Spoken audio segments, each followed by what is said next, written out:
When your old career gives you lemons, throw in some ice, mix in some vodka, and call it a podcast.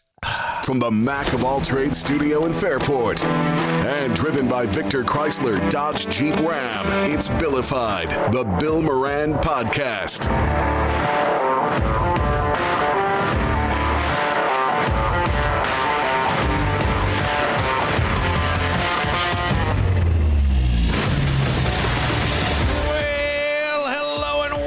Thank you for getting your pot on. Thanks for telling a friend. That's how we spread the word about the pirate ship.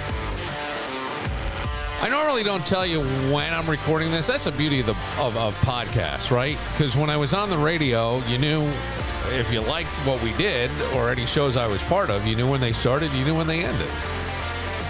With the podcast, as long as there's consistency and it's out when it needs to be out, this is being recorded at 12:23 a.m. on Wednesday, February 18th.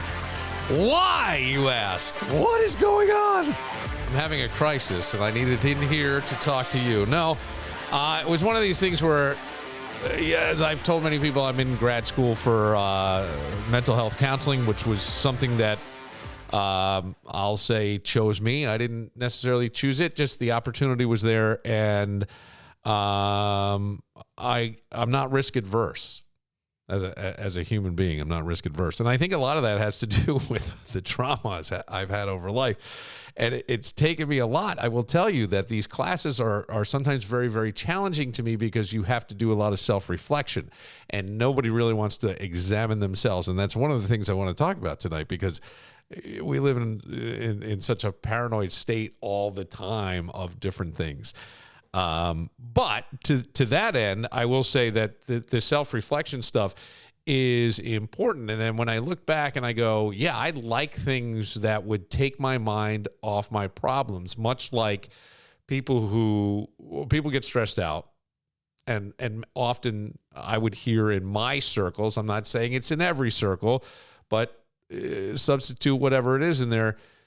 What a day, I need a drink, right? And that why? Because that helps us get away. And then there are people who take that I need a drink too far and they lose everything.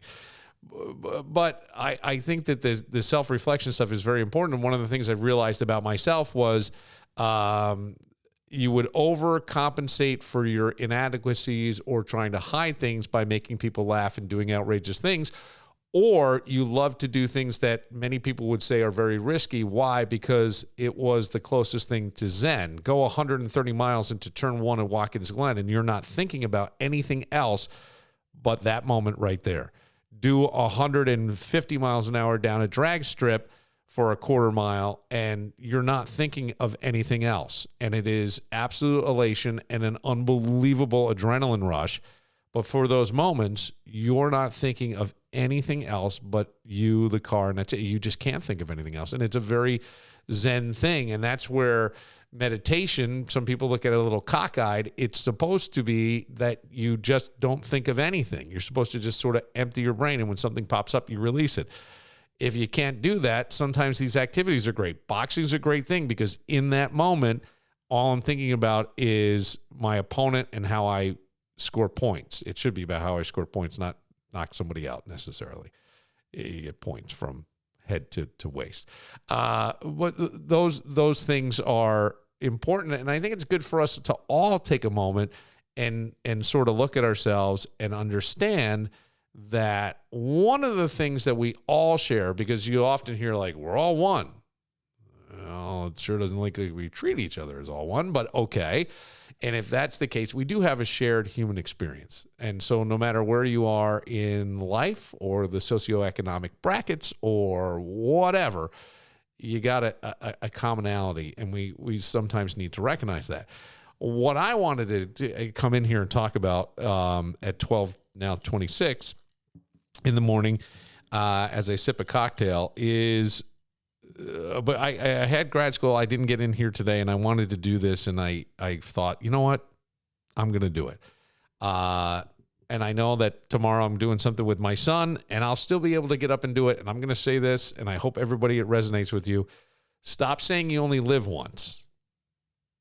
You only die once. So live. right? You only live once. Yes, I understand that. No, you only die once that we're aware of, at least in this life. You only die once.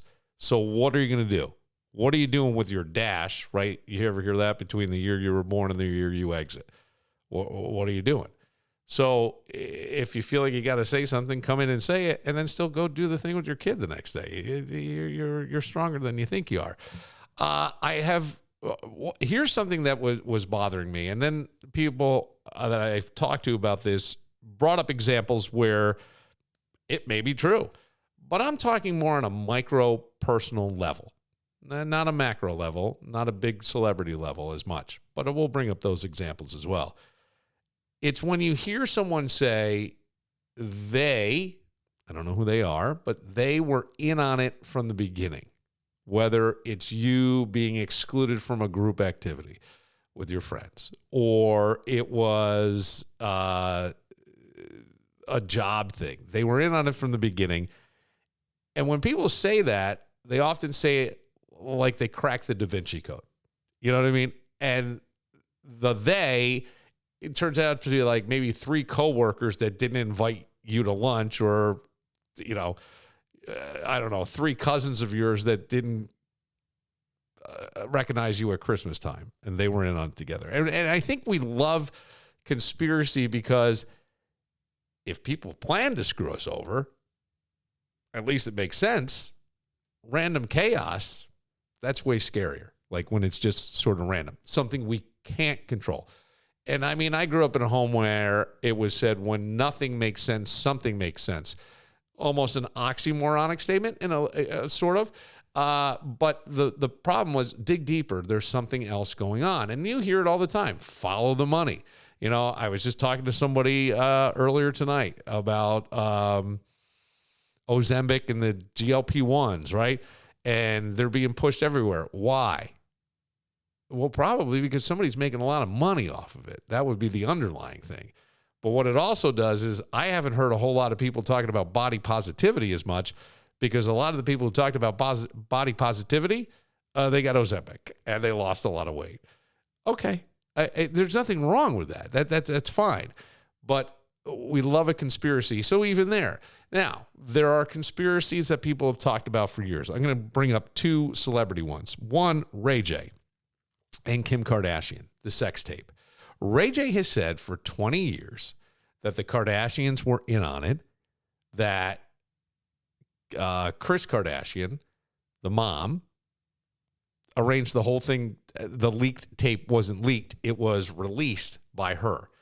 Could that be true? His story hasn't changed, and people are starting to go, yeah.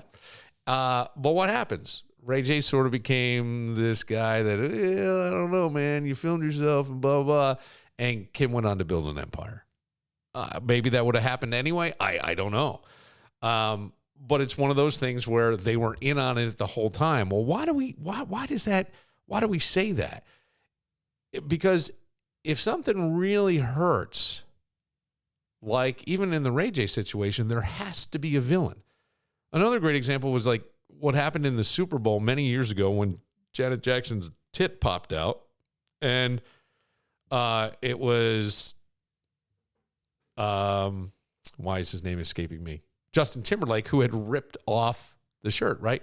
But the one who kind of paid the price and hung on all this was Janet. I think she was disinvited from the Grammys that year. I mean, over a boob.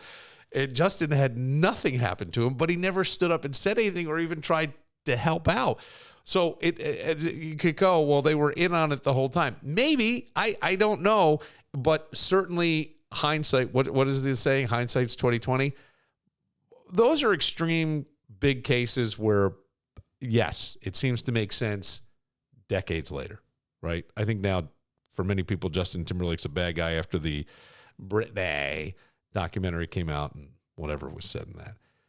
But I think if it's just you and me and just random people, when we feel like it's either just a random thing that just kind of coincidentally happened, or we want to say it was intent over an accident, right? That makes better.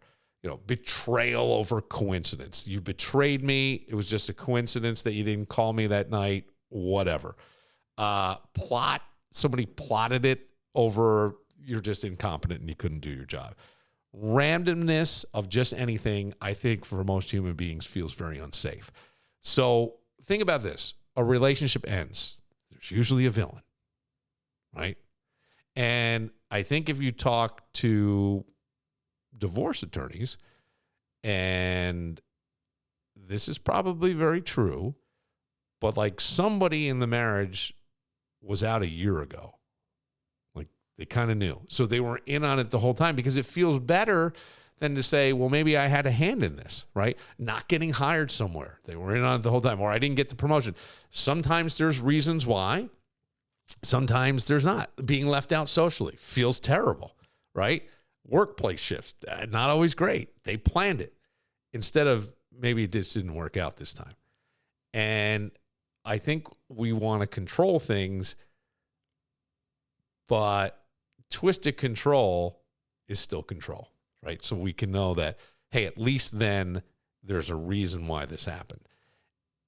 And the only reason I say that is when I heard this story and kind of the chain reaction of people trying to find out, were people really in on this, whatever this happens to be, fill in your own. But for the example that I'm talking about, I go, boy, you're burning a lot of calories on something that just doesn't matter.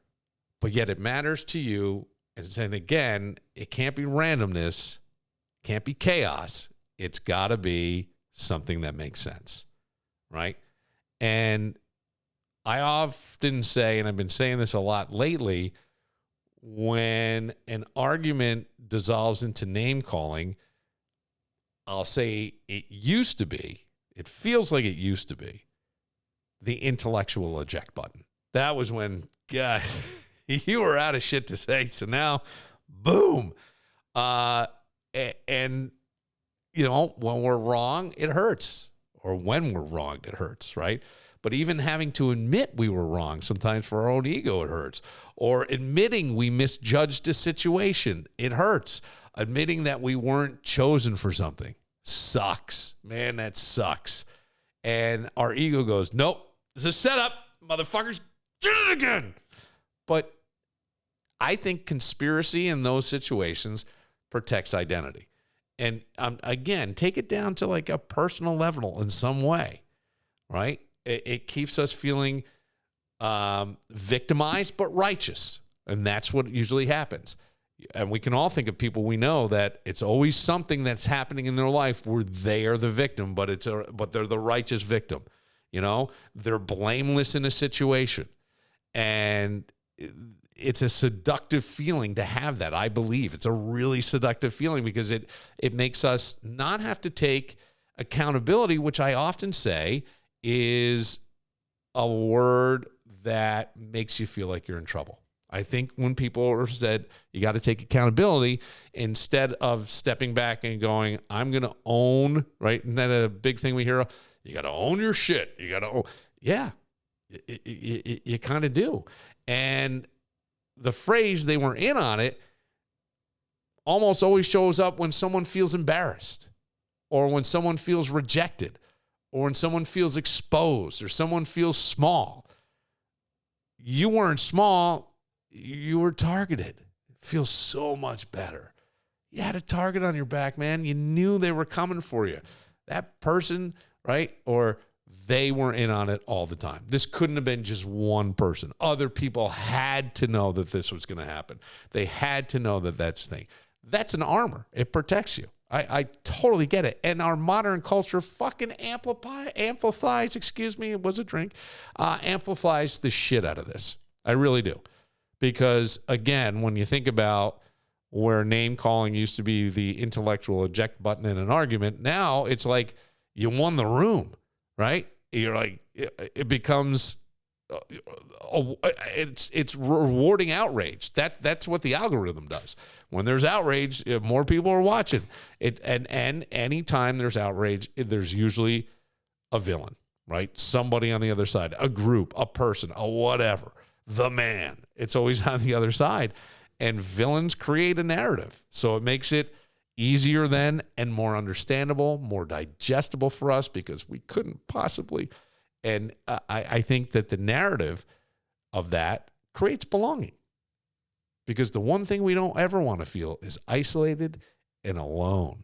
We like knowing, what's the saying? Misery loves company. And when there's people going, oh, yeah, absolutely, man. They were out to get you the whole time. Because being betrayed feels bad.